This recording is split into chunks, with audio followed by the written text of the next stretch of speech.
What's up, guys? It's the Gabriel coming back off of vacation. There was a lot to digest that happened a couple hours ago in the Silverstone, the British Grand Prix that happened. I don't really know where to begin. I haven't really done much work in the last week and a half. But either way, mixed feelings. For Charles, that kind of sucked how the race, he was leading and it kind of got taken away from him. I'll touch on that strategy call right off the bat. So, when you look at it as a Ferrari fan standpoint, yeah, you're upset. But if they had pitted him, they were probably going to double stack both cars, so that would drop Sainz further down the order if that happens. Whereas if you only pit Sainz, at least you can get one of your guys in second to maybe defend, but he's also battling for his first win. Also, congrats to Carlos for his first win, first pole, 150th start. Great for him, great for the team.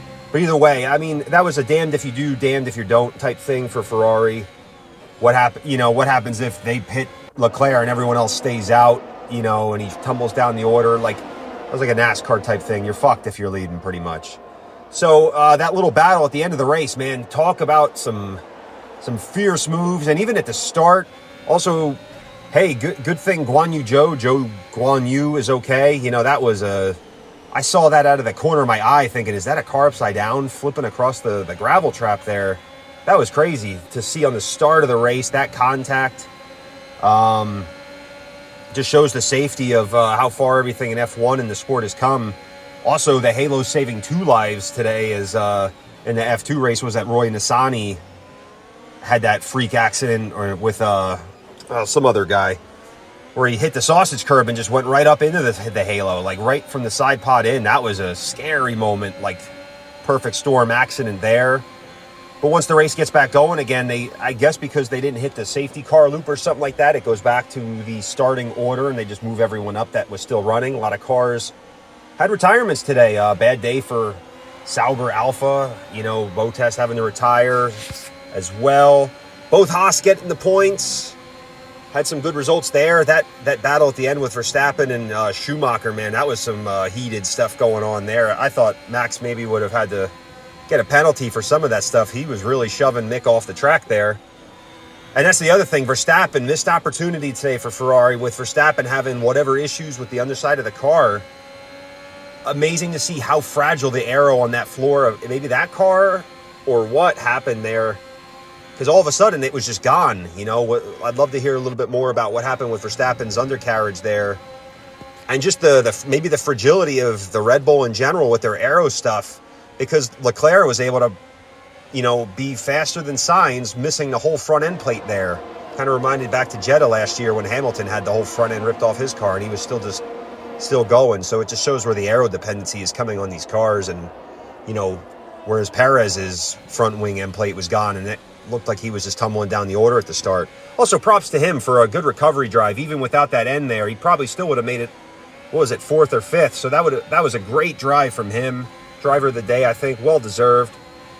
But just a great battle, here's the other thing. I think the win was on the table for Hamilton there, man. That was, the last couple times he's been on the podium, it's like, hey, I'm just happy to be here in this car. But today, I really think for Mercedes, they had the pace with the Red Bulls back further down, that slow stop killed them. They had the pace, I think, to win the race with Hamilton today. He saw it. They felt it. He was really going for it there at the end.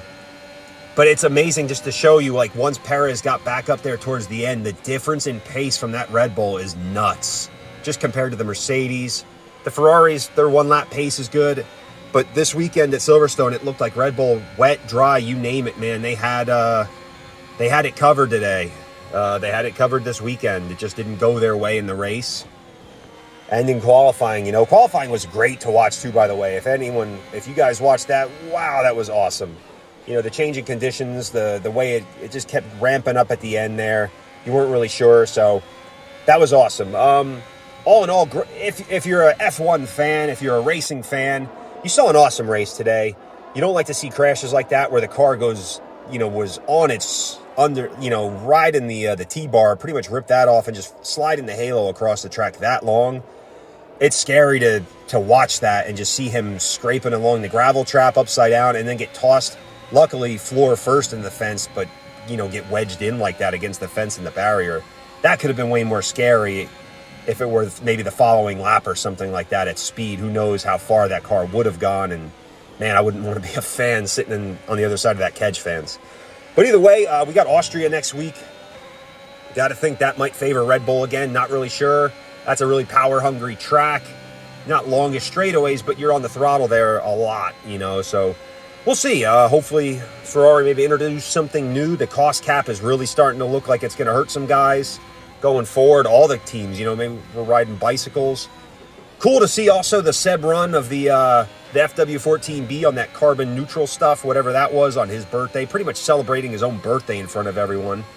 But man, was it cool to hear that V10. You know, maybe that's the idea. Like, hey, you know, the possibility of getting some screaming RPMs back in F1, there's a chance. So I think that's what everyone's looking forward to, you know, pushing for. I don't think the hybrid system is really the answer long term, or electrification. If you're looking at carbon neutral, that whole battery thing, that's a different story. So either way, great race. Congratulations to Carlos. You know, constructors tightened up a little bit, drivers tightened up a little bit. Going into Austria, got a couple races coming at you, so it's gonna be awesome. Hopefully we get some great race in there and mixed conditions. Who knows? Anyway, guys, that's what I've been thinking of the British Grand Prix, that Silverstone earlier today. Glad everyone's okay. Hope you guys have a great week. I've been the Gamero. I am out.